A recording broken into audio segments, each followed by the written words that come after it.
Hey everyone, this is Braden from the Catechumen, and welcome back to another episode of Catechesis Minecraft Hardcore. We are in a Minecraft Hardcore world while we talk about theology, apologetics, and things of that nature. Welcome back. In this episode, I thought I'd take a break from, debunking Redeem Zoomer. As much as we love watching Redeem Zoomer, all the other episodes of this series, I've been talking about Redeem Zoomer, his arguments for Protestantism or against Catholicism, what have you. In this episode, I thought I'd take a break from that, and I thought I'd talk about the papacy, because as you would know, if you're a good Catholic, if you're a good American Catholic, you know that we have a new Pope. Habemus Papam is the Latin term to pronounce we have a Pope. And so I thought that I would take the opportunity here to talk about the papacy, talk about like the basic biblical foundations of the papacy, what it is, and I'm just gonna sit here and rant. And I think the objective for this video is, and hopefully I can get all this done. I know I have a lot of to-dos. I still need to make an icon for our city here, Iconopolis. If you don't know where this came from, you'll just have to watch last episode where me and Redeem Zoomer talked about Reformed theology and Karl Barth and all that sort of stuff, which was really interesting. I am so not well informed when it comes to like the specifics of Reformed, supralatsarian theology. So if you're interested in that kind of stuff, go check out the other video. Not necessary for this video though. So we're just going to complete the house. That's one of our main objectives. But also, we need to have a pope. What the heck? We're a sedevacantists right now. If you don't know what a sedevacantist is, they're schismatics. So if you're a sedevacantist, you're a schismatic. But in our world right now, sedevacante, the chair of Peter, is absent. It's empty. Sedevacantists believe that even though we just elected a pope, and that's not a valid pope, and so they believe that the chair of Peter is perpetually empty. So in other words, they're schismatics because they're not in communion with the pope. Anyways, so we're not sedevacantists here, we're Catholics, and we're going to talk about Catholicism, but our world is in need of a pope. We need to have a Minecraft pope. What the heck are we doing? We built a church. We don't even have a priest. We don't even have valid orders. I don't know how we're going to get valid orders in this Minecraft world, but we need them. We need valid orders. We need holy orders. We need priests. We need popes. But I think the main thing is we need a pope. So we need to get a pope. We need to get an extraordinary conclave of a pope. We need to eventually build like a palace for him. I don't know if he's going to live in Iconopolis. We already know that this river right here is the Tiber. So, I mean, St. John Lateran or St. Peter's has to be around here somewhere. So I assume we'll probably expand somewhere, find another village or found another village, make that like actual Rome. This can't be Rome. This is Iconopolis. So we'll expand somewhere. We'll give the Pope some temporary residence in our city for now. I have decided, as per Pope Leo the 14th's papal name, Pope Leo. I mean, Minecraft is basically in like the medieval age. Let's just be real. Like, we don't have electricity. I mean, we have redstone, I guess. That's not necessarily electricity per se. And hey, big shout out to Redeem Zoomer for getting these diamonds. I did not mine these diamonds. Redeem Zoomer mined these diamonds and gave them to me as a petition for him to live in this world. And so we're going to grant him some immunity. Once we have a pope here, he's probably going to give a dispensation for the Presbyterian, now seminarian or soon to be seminarian Richard Redeem Zoomer to live in this world. And so if you guys have any ideas for future episodes of who we should invite on, let me know. What topics we should talk about, let me know. Right now, I'm going to make a diamond pickaxe, yes, but also a diamond axe, because I want to go get a bunch of wood so that we can mine enough wood to have enough resources to finish our roof. And of course, it's raining, so we're just going to, we can't even sleep in St. John Damascene Church because it's not even dark yet. So, all right, so yeah, today, papacy. Why don't I have my headset on? I was wondering why I couldn't tell it was raining. So, the papacy is the distinctive Catholic doctrine. No other church, no other tradition or Protestant denomination or whatever has a supreme pontiff, a universal shepherd. It's very important for our faith that we have a pope. It's something that the Lord desired to have for the sake of unity, for the sake of doctrinal clarity and doctrinal uniformity in the truth. So it's a very, very important, distinctive doctrine that we have as Catholics, and it's something that sets us apart from all the other Christian traditions throughout the entire world. So it's very important to explain. Here, let me actually sleep now that it's actually dark.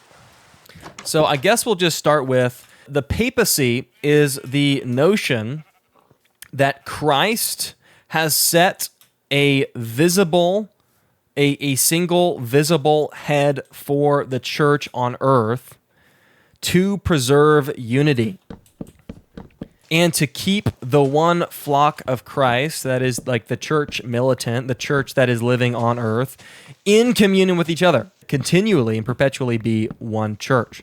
And so, the reason why we have, a priest for a parish and a bishop for a diocese and an archbishop for an archdiocese and patriarchs for their patriarchates, I think that's the term to describe the geographical area that they're over, is so that everyone underneath them knows who they are to be in communion with in order to be in communion with the entire Catholic Church. And so that's why there's this sort of like hierarchical and monarchical rule in the church, is simply to display the unity that Christ willed to bestow upon his one church. As Christ said, there's one flock. He's building one church, and it is his church, and it extends throughout the entire world and throughout all of time. And so we would expect there to be at least practical way of preserving this unity throughout the entire church, one faith, the unity in the one faith, but also in one governmental structure. There is the need for the papacy. In order to most adequately and efficiently preserve this unity that Christ willed, he gave us a representative. He gave us a vicar. That's why the Pope is called the Vicar of Christ. It's because that he is the visible representation of the invisible head of the Catholic Church. So he's the visible head. Jesus Christ is the invisible head. They're not head in the same fashion. So the Pope is of course, the head of the visible church, but not in a way that replaces Christ, not in a way that rivals Christ, but in a way that is derivative and subordinate to the ultimate rule of Christ. It's a unique working of grace on Christ's part to set it up in this way. Man, we are like cutting down this entire forest. It's called the kingdom of heaven, right? Not the democracy of heaven or the aristocracy of heaven. It's not a rule by popular vote. And this is something that was funny whenever I was going to OBU. They said that congregational church polity, that is a ruling of the local church via popular vote by the congregation. They said that best displays the monarchical rule of Christ, which no, it really doesn't. If you think about it, it's like what best displays and I guess mirrors the way that Christ has deemed to rule his church. Is it a subordinate monarchy? That is where the Pope is seen as a vicar or representative of the ultimate head, as like a viceroy of the ultimate head, so that the actual monarchical rule of the church is preserved? Or do we say, oh yeah, the church is a monarchy, the church is a kingdom and is ruled by Christ, but Christ isn't here to directly administer that governance. And so we're just going to govern ourselves via democratic or aristocratic rule. That doesn't really make much sense. So this is one of the ways that we can see that a monarchical rule, that is a single ruler set above the entire church to preserve unity, makes sense. Even within like the order of like natural human reason, it makes sense that God would see fit to do something like this. And so as Catholics, yes, we appeal to that. We appeal to the efficiency and the glorious nature of a monarchical rule, but also we appeal to divine revelation, because ultimately our doctrine isn't based upon mere human reasoning. We don't base our doctrines upon mere human reasoning. It has to be supplemented and founded upon divine revelation. And ultimately, that's what we see as Catholics. As Catholics, we see that Christ in the scriptures themselves, and as preserved through apostolic tradition, has set up his church this way. And the fathers of the church, both East and West, and in council, have always, oh man, my inventory is already full of stuff. So let's go ahead and head back to the house and drop some of this stuff off. But the church has always held that Peter, by the words of Christ, through divine institution, has received the primacy, has received this this preeminent authority. If you guys didn't see the Taco Talks response video that I did last time, I made a video. That's a reference to Saint Irenaeus in the middle to late 2nd century, where he said that the Church of Rome has preeminent authority, that is above all, before all, such that all churches must be in agreement with the Church of Rome. And so that's a reference to that great quotation by St. Irenaeus. But we have always held that the Pope has this unique position of authority within the church for many, many different reasons, but primarily to preserve unity, to preserve doctrinal clarity, and to stuff out heresies and schisms and things like that. All right, I think we're going to go over here, and I think we have enough wood to build up our roof for our house. I'm also making like a tower over there. We might need to mine some cobblestone. Yeah, let's actually see how much cobblestone we have. Not that much. Yeah, let's go ahead and mine some cobblestone with our diamond pickaxe. I know we haven't enchanted it yet, but I don't feel like going to find lava to make obsidian to make an enchantment table. So we're just going to go ahead and mine in this little quarry that we have here. Shoot, I need torches. But yes, since Christ set the church up as a monarchically ruled society institution with a hierarchy, with rulers and such, and because the church is set over spiritual matters, not temporal matters, the fact of the matter is the Pope has been set over these spiritual matters and has certain prerogatives and promises entrusted to him through Christ's words to St. Peter, primarily in Matthew 16, 18 through 19, but also in a few other passages of Scripture that we will get to as well. So very, very important are those words to St. Peter, and we're going to go ahead and read them real fast, but it's an important part of the papacy to understand that the Pope has this sort of authority and is capable of exercising this authority over the entire church with immediate and universal jurisdiction. Basically what that means is the Pope is not prevented by any rule of any bishop or local power to exercise his authority in binding or loosing doctrines and permitting or banning certain practices or doctrines within the church. He is able throughout the entire world to exercise this authority. So let's say a heresy crops up in Germany, and that's not within the technical patriarchal jurisdiction of Rome. The Pope still has the right to go in, intervene, tell him to stop, or you're excommunicated. And we see this being exercised throughout church history and really confessed by the fathers that in order to be in communion with the Catholic Church, you have to be in communion with Rome.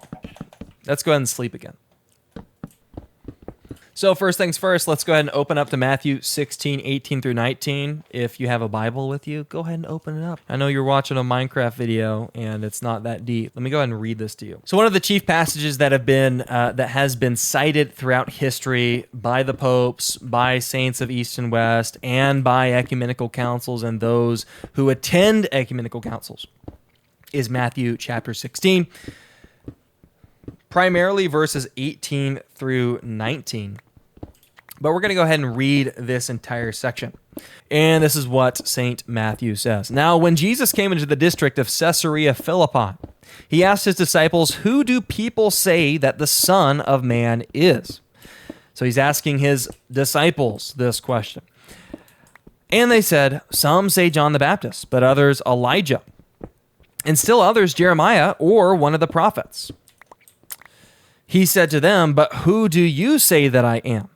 And it's important to note that this "you" here is plural. It's basically like saying y'all if you're from Oklahoma or Texas or wherever people say y'all. Who do y'all say that I am? He's asking all the disciples. And who speaks up on behalf of the disciples as their head? as their leader, as their mouthpiece, as the person speaking on behalf of everyone? Saint Peter. And Simon Peter answered, "You are the Messiah." So Christ is asking his disciples, who am I? What have I come to do? What's the purpose of me being here, right? Like who am I? And Peter declares something about who Christ is. "You are the Messiah, the Son of the living God." And Jesus answered him, so he's speaking back to Peter, "Blessed are you, Simon, son of Jonah." So now Jesus is declaring something about Simon, Peter. "For flesh and blood has not revealed this to you," that is, the fact that Christ is the Messiah, or Jesus is the Messiah, the Son of the living God. "Flesh and blood has not revealed this to you, but my Father who is in heaven, and I tell you." Okay, so now he's declaring something about Simon's identity. "And I tell you, you are Peter." Petros in Greek, which means rock. It's also noted in many commentaries written by the fathers, as well as modern commentators, that Jesus likely spoke Aramaic here, because elsewhere it is preserved, specifically in the Epistle to the Galatians, as well as maybe in the Gospel of John. It's written. It's in a few different places that it's preserved that Peter was also called Cephas, which is Aramaic for rock. So Jesus is quite literally calling Simon. He's renaming Simon to rock. And this is very significant, just to take a pause from the text right here. If we recall, every time that God throughout salvation history gives a new name to someone, Abram to Abraham, Sarai to Sarah, it's attached to a specific responsibility, a new calling, a vocation, a promise that he gives to the individual. And so whereas Abram was renamed from Abram, which means father, to Abraham, which means father of many nations, and the promise given to him is that he would become a father to many nations, and his descendants would be, amount to the stars, in heaven, and, that sort of stuff. Here, Jesus is renaming Peter and giving him particular promises that applies to him, right? It's a blessing. So whereas Abraham was blessed by God so that he would become a blessing to all nations, so too, Christ is blessing Peter. He said, "Blessed are you, Simon, son of John," or Simon Bar Jonah. "For flesh and blood has not revealed this to you." He's blessing Peter, and he's renaming him, and he's giving him a new vocation. That's a very, very important point here. "Blessed are you, Simon, son of Jonah, for flesh and blood has not revealed this to you, but my Father who is in heaven." Sorry, I'm like kind of sporadic with my cobblestone mining because I'm reading this at the same time. "And I tell you, you are Peter, and on this rock I will build my church." Hold up. Jesus just named Simon Peter, which means rock. And he says, "On this rock I will build my church." It sounds even better in Greek. Let me go ahead and read that to you. Matthew 16, starting in 18. "Kago des soi lego, and I say to you, hatisu e petros, kai epitate te petra, oikadameso mu tein ecclesion. You are Peter, and upon this rock I will build my church. You are Petros, and upon this Petra I will build my church." There's some very important wordplay going on there. Jesus renames Peter to rock, and he says, "On this rock," that is, on this rock that he just mentioned, "I will build my church, and the gates of hell shall not prevail against it." And so what is the first part of this significant name change? Christ promised to Peter that in this very name is signified that he is the foundation of the church that Jesus Christ will build. You are the foundation. You are the rock. Many of the fathers interpret this to mean that there is a firmness, a steadfastness in Peter that's communicated to him by this name. This name doesn't just mean nothing, right? There is something specific being communicated to Peter that is foundational, quite literally, to the church that Christ is building. He is the foundation.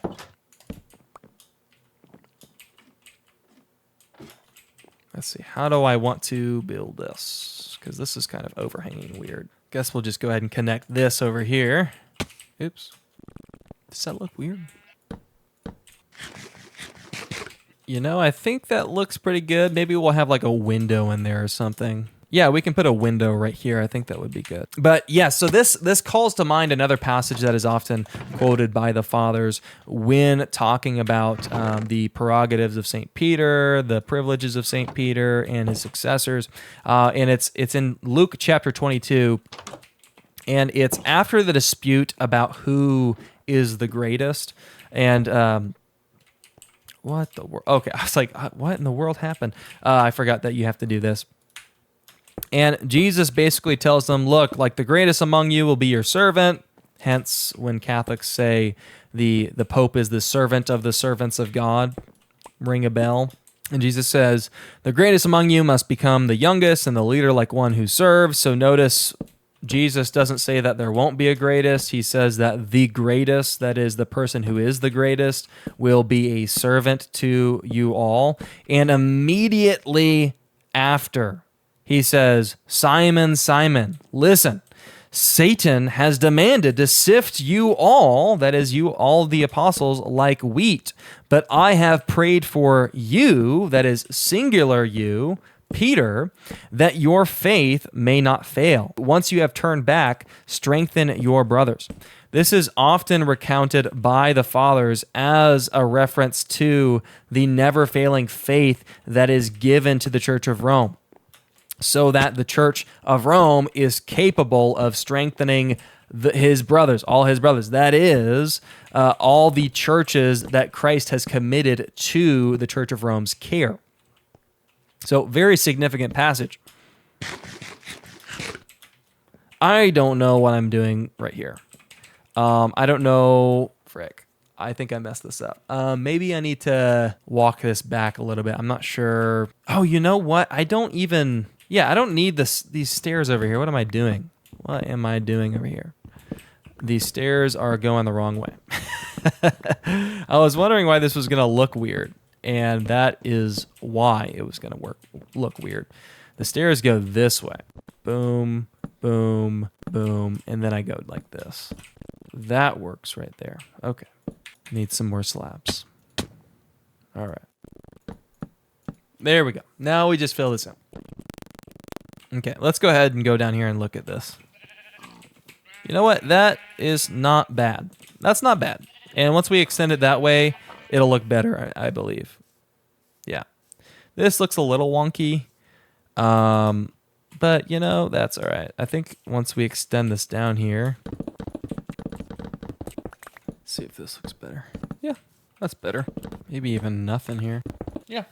That's all right. I'll fix that later. And so as you can see, that sort of steadfastness, that foundational character of St. Peter's position in this passage already has huge implications for how we understand his role in the church and how that role might continue on for the edification of Christ's church.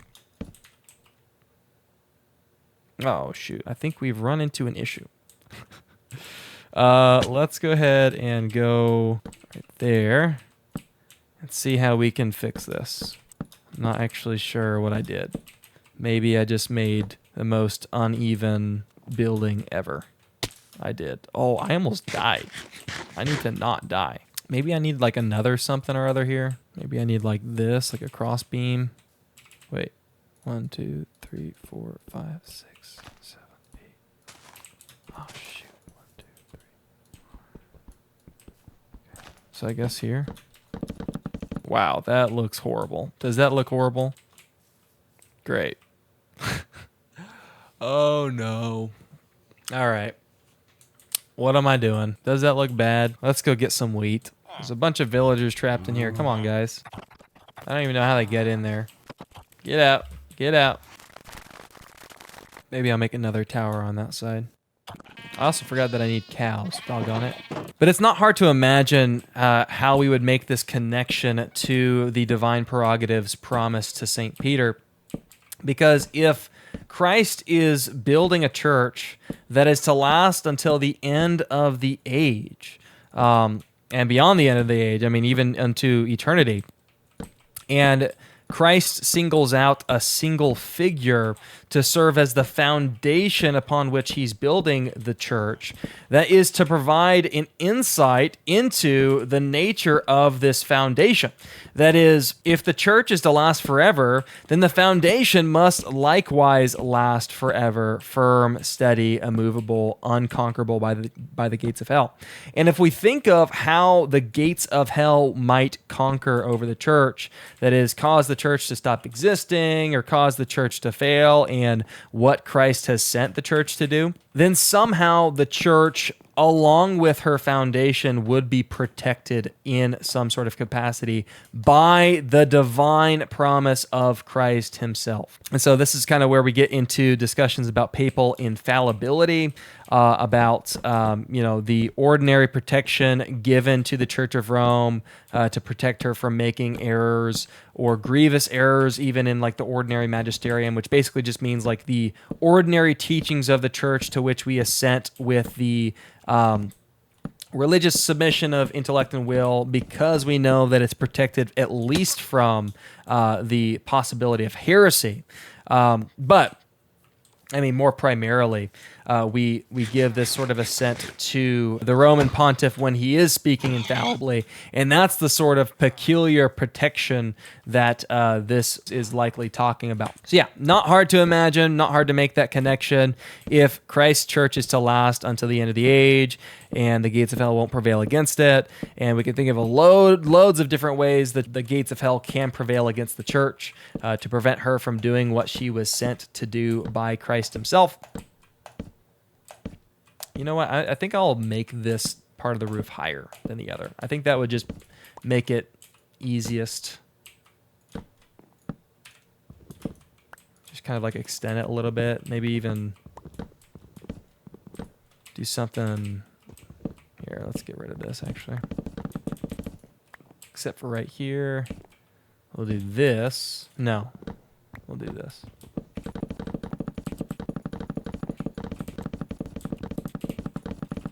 Let's see how this looks. Kind of experimenting at the moment. Yeah, I think that'll look pretty good. We can even like make like a tower on this end too and go down there or something. That'll probably look fine, I think. Maybe even go up another layer or something. So yeah, it's not hard to imagine those implications. Sorry, I'm kind of like, I'm trying to focus on building as well as like teasing out the implications here. But let's go ahead and continue on with what Christ is saying in this. He says, he calls him the rock upon which his church is going to be built. Sorry, let's flip back to Matthew 16. The gates of hell shall not prevail against it. I will give you, singular, the keys to the kingdom of heaven, and whatever you, singular, bind upon earth shall be bound in heaven, and whatever you loose upon earth shall be loosed in heaven. So he's giving this. First of all, he's making Peter a foundation to the church. Did I mess up? We'll see how it works out. And so not only is Peter given this unique name with unique promises and prerogatives, as is clear from whenever else God gives people new names, but also he is also given the keys to the kingdom of heaven, which allows him to bind and loose with heavenly ratification. So what binding and loosing means, just very quickly, is it refers to a certain power that the church has, yes, but derivatively from Peter. So insofar as Peter possesses the keys to the kingdom of heaven, the church is able to exercise the power of the keys to bind laws, loose laws. So what does the church have the right to legislate? As we said earlier, well, matters of faith, of morals, things touching divine revelation, things touching the administration of the church. And Peter himself is given the capability uniquely to bind, to loose, and this is also interpreted by the fathers to refer to the power of forgiving sins. Okay, let's go to sleep.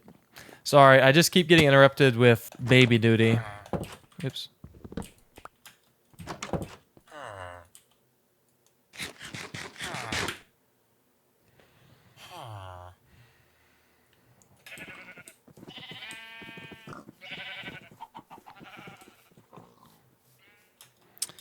Yeah, you know, I definitely need to just extend that to the same level. That looks so bad. This level is on top of that. Okay.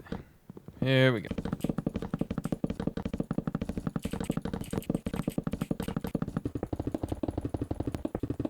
Let's try that on for size. Here we go. So I'll extend that up. I think that looks good. I need to definitely torch up the inside now, though.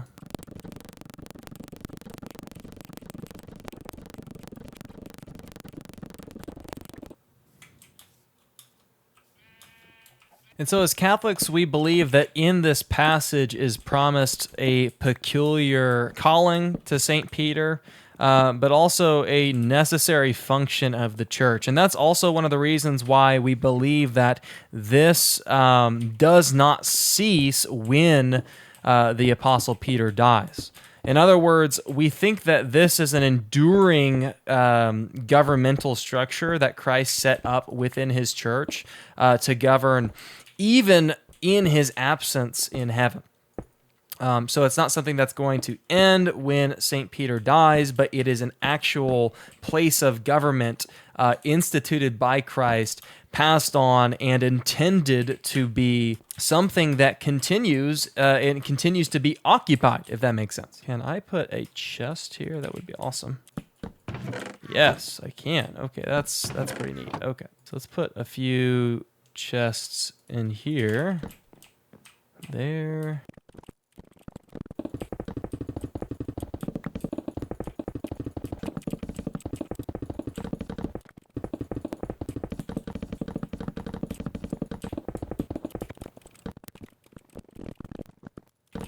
Cool beans. Okay, I think we're like decking it out in here. I think it is time that we move our bed into our house, even though it's like not completely finished.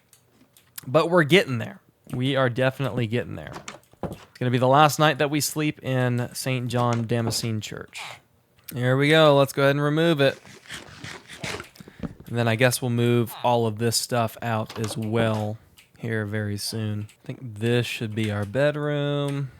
Boom, right in front of this window. Just looking up.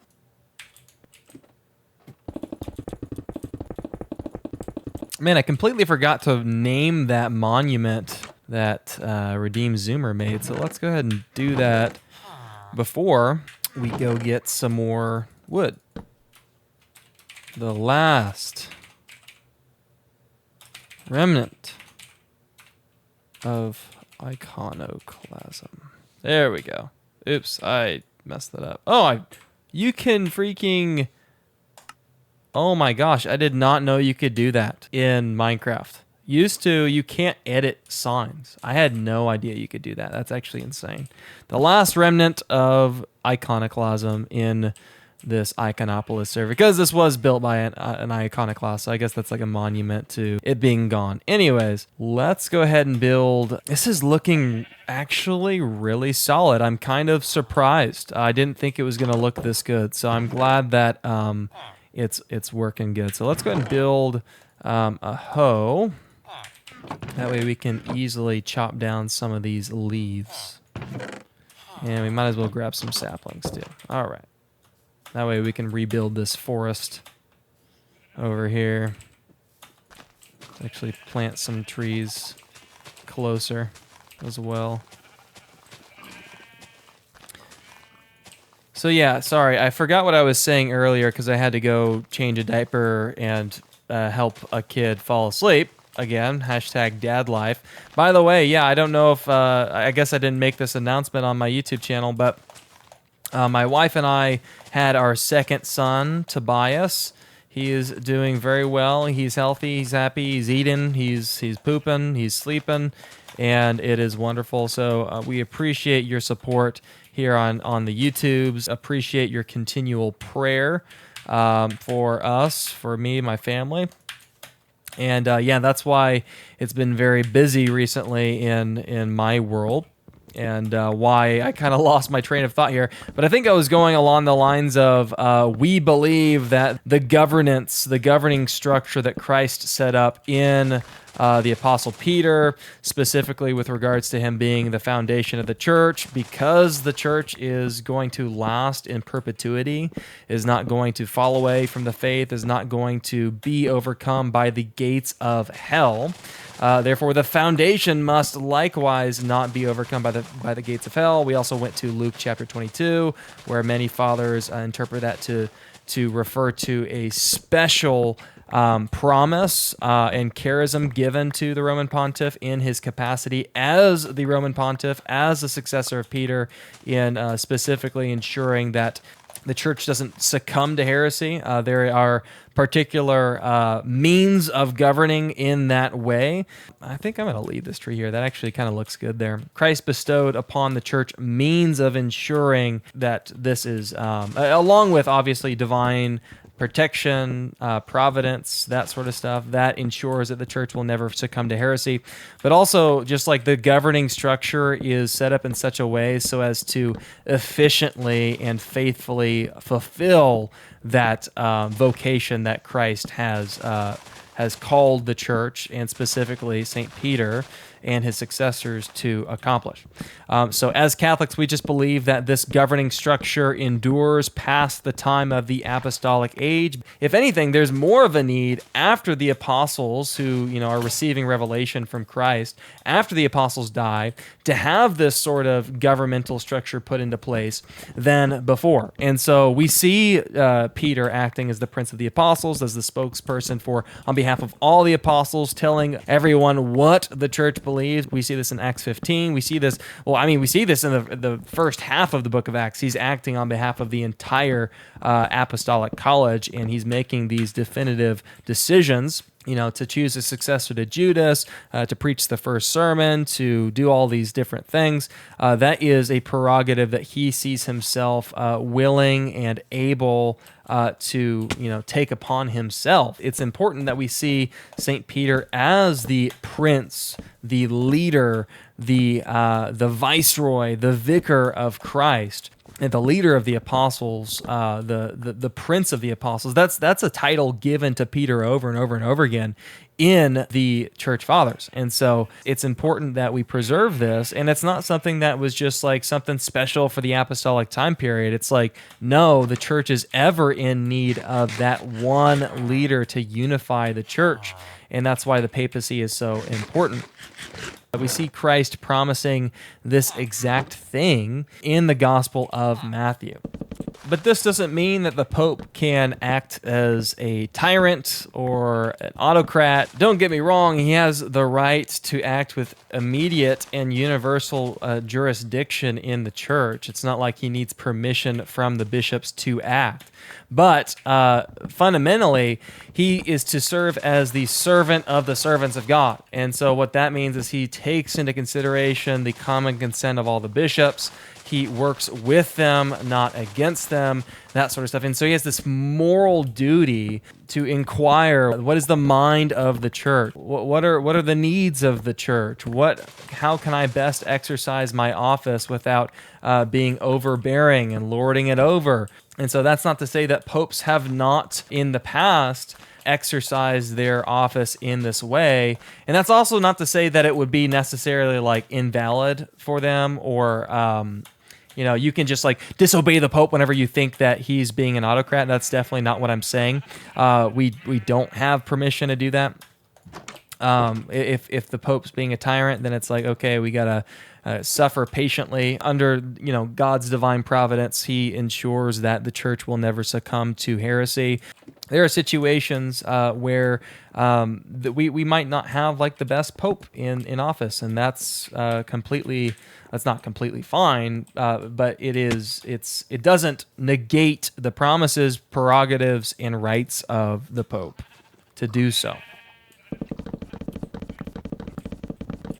There is another set of passages that I said that I'd get to, and I can quickly recount right now, that also point to this idea that Peter is set above the rest of the apostles. He is the head of the apostolic college, the prince, the representative of Christ, his second in command, that sort of thing.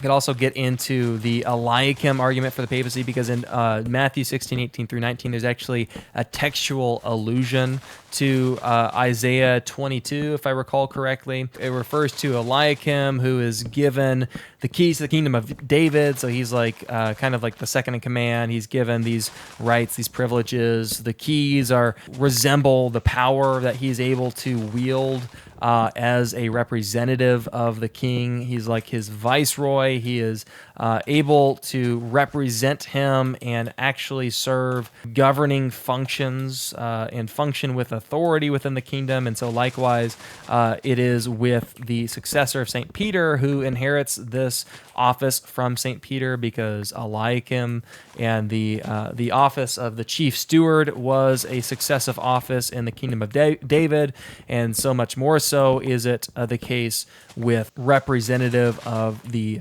true and eternal Son of David, the King, the Messiah.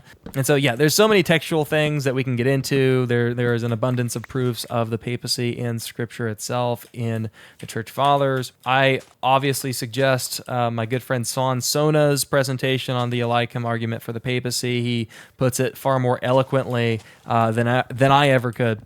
Be that as it may, there's also another passage in John chapter 21 that is often referenced to show where Peter's actually given this role concretely. So you'll recall in Matthew 16:18-19, Peter is promised to be given the keys to the kingdom of heaven sometime in the future.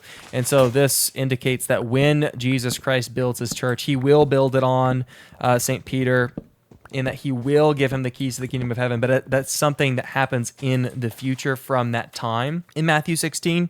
And so where St. Robert Bellarmine actually points out that St. Peter is given this position as the definitive head of the entire church, and not just of like the apostolic college, but like the head, the guy, is in John 21, where Jesus Christ is actually a really cool section in this, where it's an appearance of Jesus Christ after his resurrection to the apostles, and they're fishing in a boat, and Christ tells them to fish on one side of the boat after they had been fishing all night long, and they catch a huge net of fish. I think it's like 153 large fish or something like that, like a particular number of fish, and they're unable to drag it into the shore because of how many large fish there are. But somehow, providentially, the text says the net does not tear.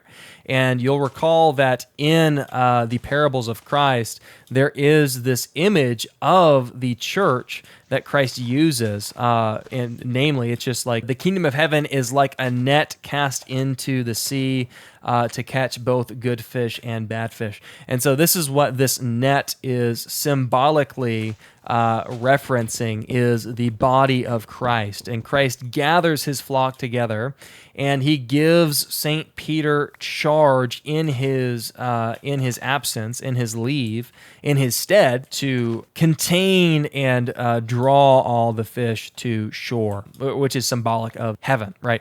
And so in the passage, all the apostles are unable to drag this net to the shore. It's interesting because St. Peter, let me actually just read this section real fast. It is the Lord, because they cast the net to the right side of the boat, and they found a bunch of fish, and they weren't able to haul it in because there were so many fish. And so Peter went to the shore with Christ. And then when they had gone ashore, they saw a charcoal fire. Jesus said to them, "Bring some of the fish that you've caught." So Simon Peter went aboard and hauled the net ashore full of large fish. And so St. Peter actually was the singular one to go to the boat, drag the entire net of fish, which before the apostles that were with them in the boat were unable to drag to the shore. He does it by himself, and though there were so many, the net was not torn. Schizo, that's like the Greek verb that's used there. I almost died. What the heck?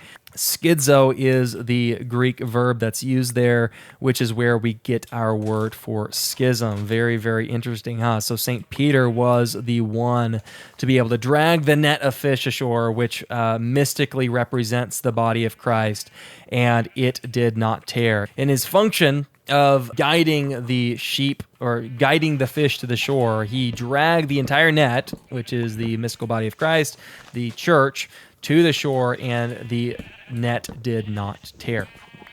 That's just like an interesting tidbit. That's not like the main thing. The main thing is when he drags the net to shore, they get the fish on the shore, and Jesus said to them, come have breakfast, all this stuff. And then when they had finished breakfast in verse 15, so this is John 21:15, Jesus said to Simon Peter, Simon, son of John, do you love me more than these? He said to him, yes, Lord, you know that I love you. And Jesus said to him, feed my lambs. A second time he said to him, Simon, son of John, do you love me? He said to him, yes, Lord, you know that I love you. Jesus said to him, tend my sheep. He said to him the third time, Simon, son of John, do you love me? Peter felt hurt because he said to him the third time, do you love me? And he said to him, Lord, you know everything. You know that I love you. Jesus said to him, feed my sheep. At the end of that passage, there's a prophecy of how St. Peter will die. Basically, he's going to be crucified upside down, which is like so based if you read that story from the early church about how St. Peter was crucified. In that passage, there is seen throughout the ages, there is seen this special entrusting of Christ's sheep to St. Peter as their universal shepherd. He doesn't say a subset of my sheep. He doesn't say a part of my sheep, a part of my flock, like a particular church. He doesn't say, tend to the people that I put under your care, from my flock. He says, feed my sheep. And so he is giving St. Peter this special role here in this passage when he gives St. Peter charge of his whole flock, because there's one flock of Christ. There is one shepherd, one flock, and it is, I guess I should not have put these chests here. I forgot that those weren't stairs. Okay, so let's go ahead and put everything in here. Yeah, I'll organize it later. I'm just going to move everything into this right here real fast. Then let's go over here. But in this passage, the fathers of the church, and especially the controversialist saints like St. Robert Bellarmine, see that St. Peter is entrusted with the whole flock of Christ, and this makes him the universal pastor or shepherd of the flock of Christ. This is the moment when St. Peter is entrusted with the keys to the kingdom of heaven. It's when Jesus Christ builds his church upon St. Peter as upon a rock, a solid foundation.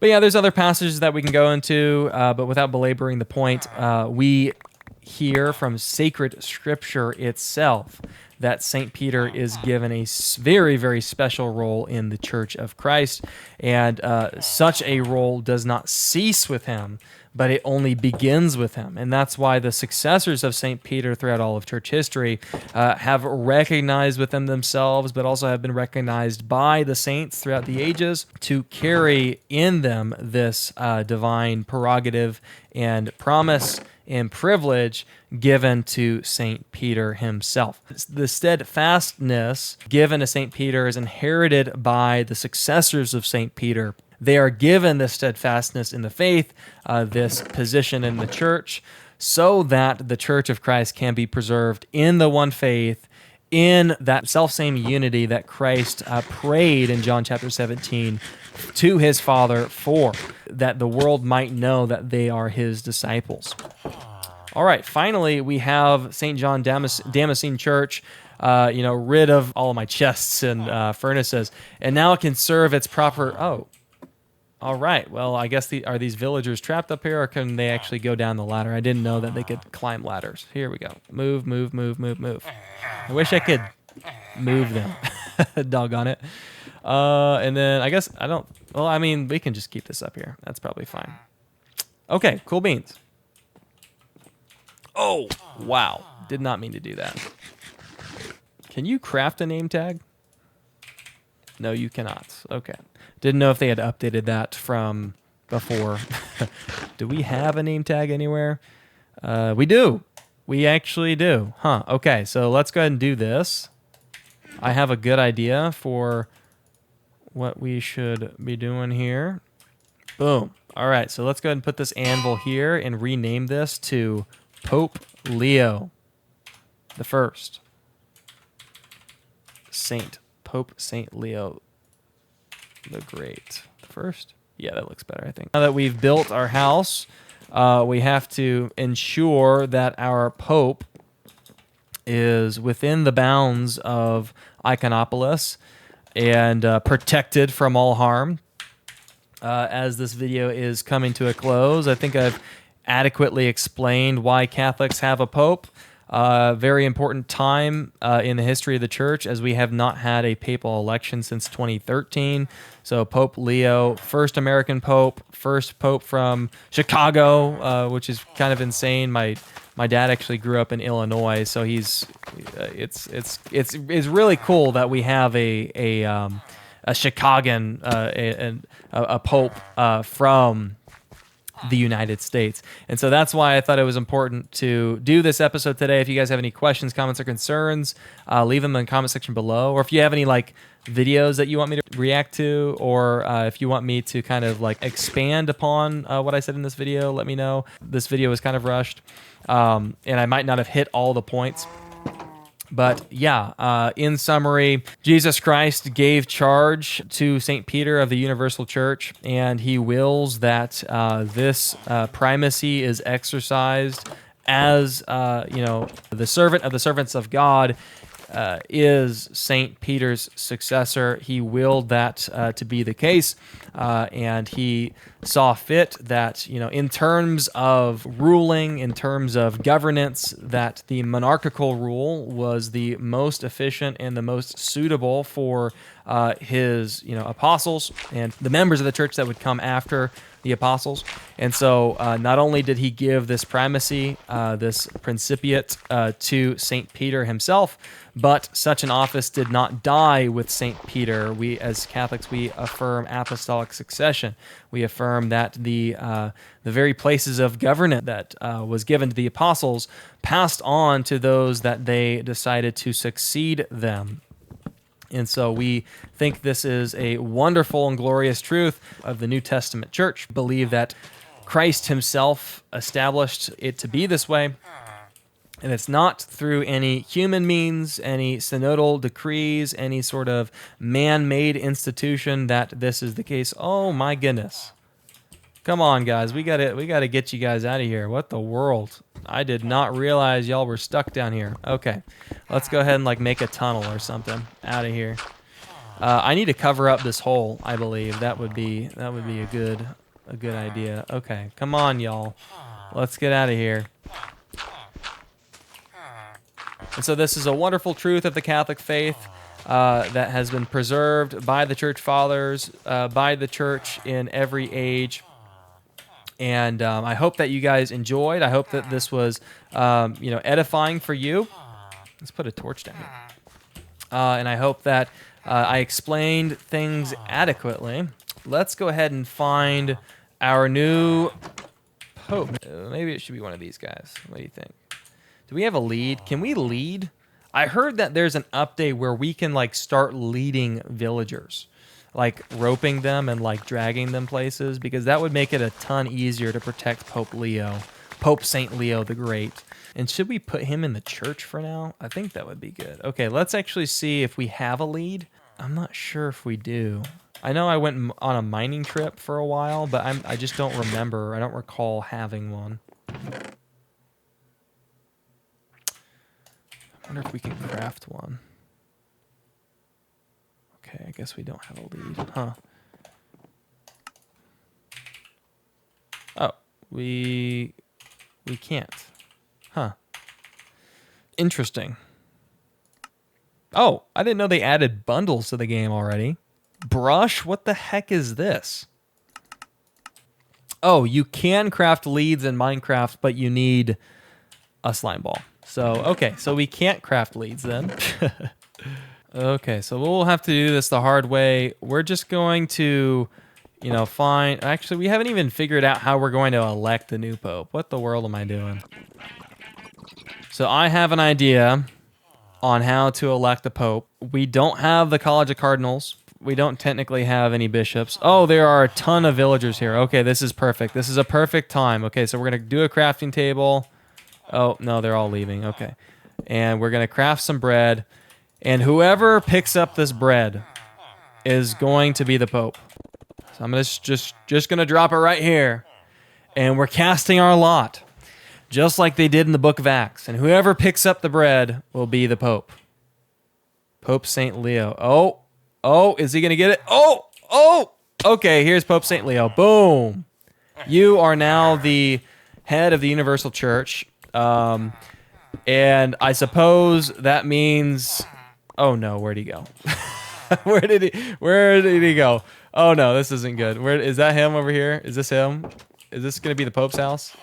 Yes, okay, this is the Pope. Okay. We're gonna block you in here. You're safe. And he's a butcher.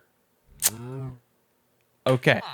We'll figure out what to do with that. But right now, what this means is he is the only one with holy orders. He is the only one that is capable of ordaining priests. He's the only priest that we have in our world. For now, his home parish is going to be St. John Damascene. We need to get him, first of all... Yeah, actually, it's getting dark. Okay, well, that's fine. Let's put this here. We need to get him safe. We need to build a papal palace. We need to ensure that Pope St. Leo is going to be safe at all costs. So if you think that this was a good choice of a name on my part, leave a thumbs up, leave a comment down below. I can't imagine that he's going to remain a butcher. Our Iron Golem is defending the Pope, and this is not a very safe place.